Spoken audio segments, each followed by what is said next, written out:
আসন্ন ত্রয়োদশ জাতীয় সংসদ নির্বাচন ও গণভোটে পোস্টাল ভোট বিডি মোবাইল অ্যাপের মাধ্যমে নিবন্ধনকারী 4,45,588 জন প্রবাসী ভোটার ভোটদান সম্পন্ন করছেন। এর মধ্যে 55,341টি ব্যালট বাংলাদেশে পৌঁছেছে। বৃহস্পতিবার প্রবাসী ভোটার নিবন্ধন বিষয়ক ওসিবি এসডিআই প্রকল্পের টিম লিডার সালিম আহমেদ খানে তথ্য জানিয়ে বলেন, দেশের 52 জেলায় পোস্টাল ভোট বিডি মোবাইল অ্যাপের মাধ্যমে নিবন্ধনকারী 2,44,625 জন ভোটারের কাছে পোস্টাল ব্যালট পাঠানো হয়েছে।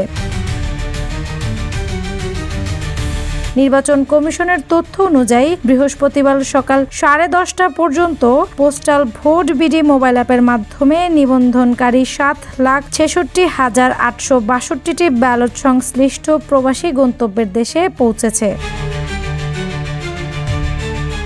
আরও 5,09,601 জন প্রবাসী ভোটার ব্যালট গ্রহণ করেছেন। এর মধ্যে 4,45,588 জন প্রবাসী ভোটার ভোটদান সম্পন্ন হয়েছে। এছাড়া 3,94,174 জন প্রবাসী ভোটার সংশ্লিষ্ট দেশের পোস্ট অফিস বা ডাক বাক্সে ব্যালট জমা দিয়েছেন। অপরদিকে নির্বাচন কমিশন সূত্রে জানা গেছে 55,341টি ব্যালট বাংলাদেশে পৌঁছেছে।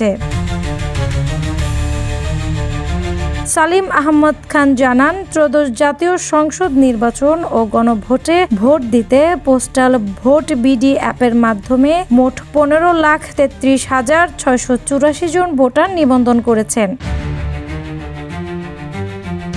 দেশের ভেতরের পোস্টাল ব্যালটে প্রতীকের পাশে প্রার্থীর নাম থাকবে। ইতিমধ্যেই ইসি থেকে বলা হয়েছে, ভোটের দিন বিকেল 4:30টার মধ্যে ব্যালট রিটার্নিং কর্মকর্তার কাছে পৌঁছাতে হবে। অ্যানি আক্তার, বাংলাবাজার পত্রিকা।